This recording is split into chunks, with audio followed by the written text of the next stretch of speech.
MH15 যেটা অক্ষত অবস্থায় উদ্ধার হলো, এটা মানে কতটা মানে ভেদ ক্ষমতা বা কতটা মানে কি বলবো, এর পাওয়ার কতটা কতটা পাওয়ারফুল, কতটা ক্ষতি হতে পারতো এটা?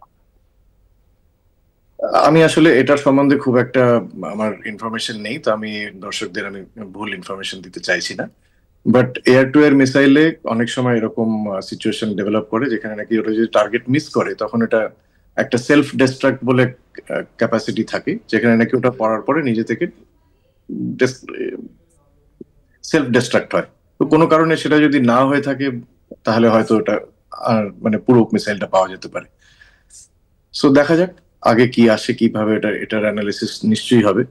এর সিস্টেমটাকে আমাদের সায়েন্টিস্টরা দেখবেন, দেখে তারপর আমরা জানতে পারবো যে কি হয়েছে। ক্যাপ্টেন জোয়ারদার, আরেকটা বিষয় এখানে জানতে চাওয়ার, এই যে এটা তো পরিষ্কার হচ্ছে যে আর এটা এমনিতেই আগেও জানাই গিয়েছে যে পাকিস্তান যে আর্মস অ্যান্ড অ্যামুনিশন সেগুলো মূলত চীন থেকেই তারা আমদানি করে থাকে।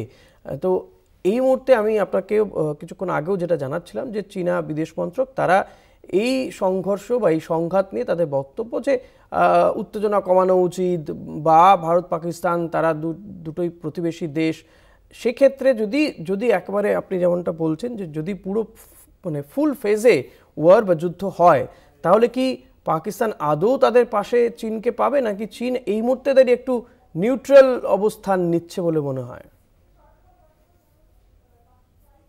দেখুন, একটা দেশ, দুটো দেশ যখন যুদ্ধ করছে তখন অন্যান্য প্রতিবেশীরা তাদের দুটো অ্যাঙ্গেল থাকে। একটা থাকে যেটা নাকি ডিপ্লোম্যাটিক অ্যাঙ্গেল, আরেকটা থাকে সেটা হয়তো ইন্টেলিজেন্স অ্যাঙ্গেল বা ইন্টারনাল রিলেশনস, যেটা দুটো আগে থেকে আছে তাদের মধ্যে। ভেতরের ভেতরে তাদের কি রকম রিলেশন রয়েছে সে দুটো আলাদা।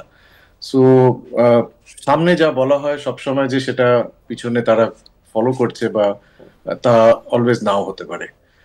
তো এটা সময় দেখা মানে বলবে যে আমাদের অ্যাসেসমেন্টটা কি, যে চায়না অ্যাকচুয়ালি পাকিস্তানকে এসে কোভার্টলি হেল্প করবে কিনা। হয়তো ওপরে ওপরে তারা পাকিস্তানকে বলছে যে না তোমরা ট্রুস করে নাও, বন্ধুত্ব করে নাও বা এসকালেট করো না। ভেতরে ভেতরে তারা কি করছে সেটা আমরা জানতে পারবো না, বাট সেটা সময়ের সাথে সাথে প্রমাণ হবে। অ্যাট দ্য সেম টাইম একটা ইকোনমিক ফ্যাক্টরও থাকে। চায়নাও আজকাল গ্রোয়িং ইকোনমি, ইন্ডিয়াও গ্রোয়িং ইকোনমি। চায়না ইন্ডিয়ার মধ্যে যথেষ্ট ট্রেড আর ইকোনমিক রিলেশনস আছে। তো ইন্ডিয়ান মার্কেট যদি এফেক্টেড হয় তাহলে চাইনিজদের জন্য সেটা খুব একটা যে সুবিধাজনক তা হবে না, স্পেশালি যেটা এখন ইউএস চায়না রিলেশন চলছে সেই হিসাবে। তো চায়না হয়তো রিজিওনাল স্টেবিলিটির জন্য পাকিস্তানকে অ্যাডভাইস করতেও পারে যে এটাকে বেশি এসকেলেট না করতে, বা তাদেরকে তাদের পাশে সেরকম ভাবে নাও দাঁড়াতে পারে আজকের পরিপ্রেক্ষিতে। ক্যাপ্টেন জোয়ারদার, একটা বিষয় জানতে চাওয়ার যে যদি ফুল ফেজে ভারত পাকিস্তান যুদ্ধই হয়, তাহলে কি পাকিস্তানের পক্ষে সেই যুদ্ধ কতদিন টেনে নেওয়া সম্ভব বলে মনে হয় বর্তমান পরিস্থিতিতে দাঁড়িয়ে? সেটা তো আমরা সবাই জানি যে পাকিস্তানের আজকের সিচুয়েশন কি। তারা ইন্টারন্যাশনাল মনিটারি ফান্ড থেকে টাকা চাইছে, তাদের আনএমপ্লয়মেন্ট বেশি। মানে আমার মনে হয় না পাকিস্তান খুব বেশি দিন এটাকে সাস্টেন করতে পারবে। কনভেনশনাল ওয়ারকে সাস্টেন করা পাকিস্তানের জন্য খুব একটা বেশি দিন সম্ভব নয়। ইট শুড কাম টু একটা ডিসিশন যদি কনভেনশনাল লেভেলেই থাকে আর অন্য কোন দিকে সেটা টার্ন না করে, তাহলে আশা করা যায় কয়েকদিনের মধ্যে হয়তো আমরা এটার একটা স্লো ডাউন বা ডিএসকেলেশন দেখতে পারবো।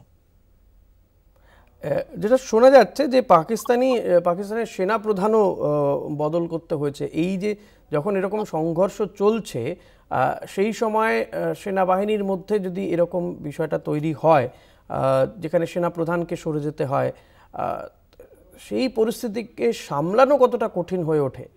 তো পাকিস্তান এই মুহূর্তে একদিকে বালুচিস্তানে, সেখানে তারা বালুচিস্তান লিবারেশন আর্মি তারা ঘোষণা করে দিচ্ছে যে বালুচিস্তান স্বাধীন হয়ে গেছে। অর্থাৎ এই গৃহযুদ্ধকে সামলে তারপর ভারতের মতন দেশকে, ভারত এই মুহূর্তে দাঁড়িয়ে সামরিকভাবে অনেক বেশি শক্তিশালী, তো এই এই দেশকে সামলানো কতটা কঠিন তাদের কাছে বলে মনে হচ্ছে?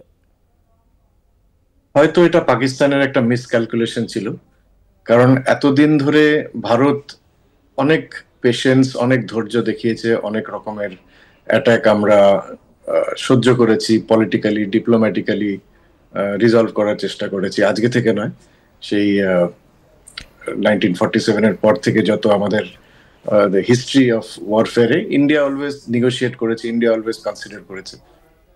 হয়তো ওরা ভেবেছিল যে এবারও হয়তো ইন্ডিয়া কনসিডার করবে, ইন্ডিয়া নেগোশিয়েট করবে, এভাবে যে অ্যাটাক করবে সেটা হয়তো ওরা বুঝতে পারেনি, হয়তো এটা মিসক্যালকুলেশন ছিল পাকিস্তানের। সেই জন্য একটা ইন্টারনাল ওদের একটা গ্রুপ আছে ডেফিনেটলি যারা নাকি এই ডিসিশনটার ফেভারে নয়। আর কমন পাবলিক বা ইমরান খানের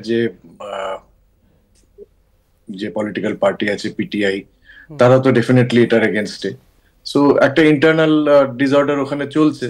আর এটা দেখা যাবে আগামী দিনে যে কিভাবে আসিম মনিরকে কিভাবে পাকিস্তান হ্যান্ডেল করে, তাকে স্যাক করা হয় কিনা। এটা খবর, এখনো কনফার্মেশন আসেনি কোনো, বাট এগুলো আমরা সব শুনতে পাচ্ছি।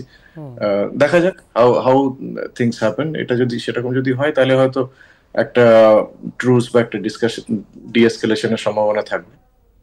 একদমই।